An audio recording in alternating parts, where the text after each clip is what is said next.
Hi. So I'm gonna do my first oral annotation. So my first article that I chose to do my oral annotation on is called Health Risks, Travel Preparation, and Illness Among Public Health Professionals During International Travel.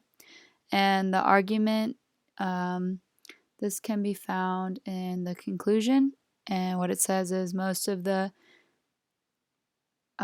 first of all, PHP stands for Public Health Professionals. So most of the PHP travelers in our study reported at least one planned health risk activity, and almost half reported exposure to unanticipated health risks, and 1/4 of travelers to malarious areas reported inconsistent or no use of malaria chemoprophylaxis.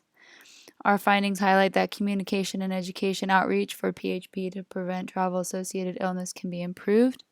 So that's what they're arguing. And I thought it was interesting that even public health professionals experience unanticipated illnesses while traveling, and they're experts in this field.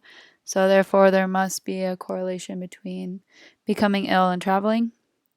For the method, this is right here. So it says that anonymous surveys were completed by PHP from a large American public health agency who sought a pre-travel medical consult from September 1st, 2009 to September 30th, 2010. And this is anonymous but not random because they were public health professionals and they weren't average travelers. These were experts.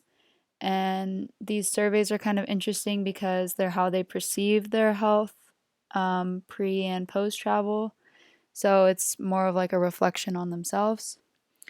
And the evidence, um, this can be found in the survey questions. I think I passed it. Oh, yeah, here we go. The survey questionnaires.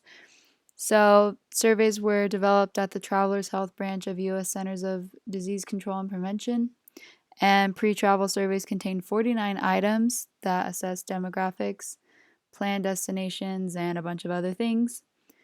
And this data that's being analyzed contained many different parts of it. As you can see, there's, vaccinations, just a bunch of different stuff, travel health kits.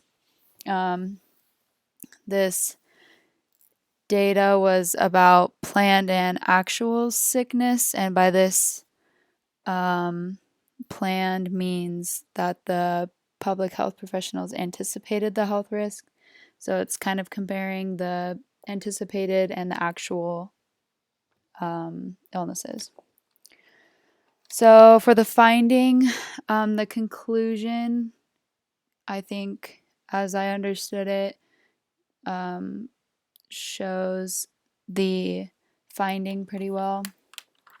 It says that most of the PHP travelers in our study reported at least one planned health risk activity, and almost half reported exposure to unanticipated health risks, which is what I also wrote for the argument. And I thought that this was surprising because even public health professionals experience these unanticipated illnesses and exposures.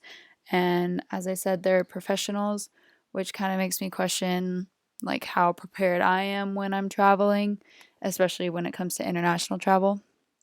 And with this leads me to implications, and I found that in the discussion. There we go. And so,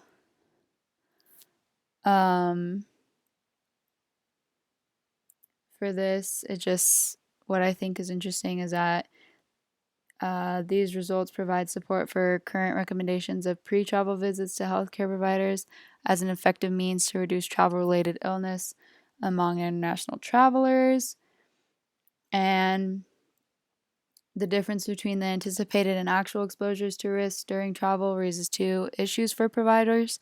And first is that travel medicine providers should be aware that even experienced travelers may not anticipate all the risks they encounter. And the second is that travel kits should be equipped with medication and supplies for potential risks that at least some travelers may encounter at their destinations, whether or not the traveler plans on engaging in risky activities.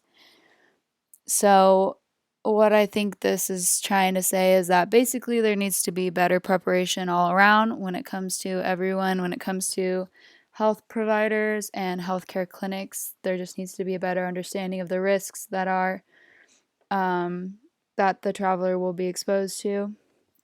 And I plan to use this in this article in my essay.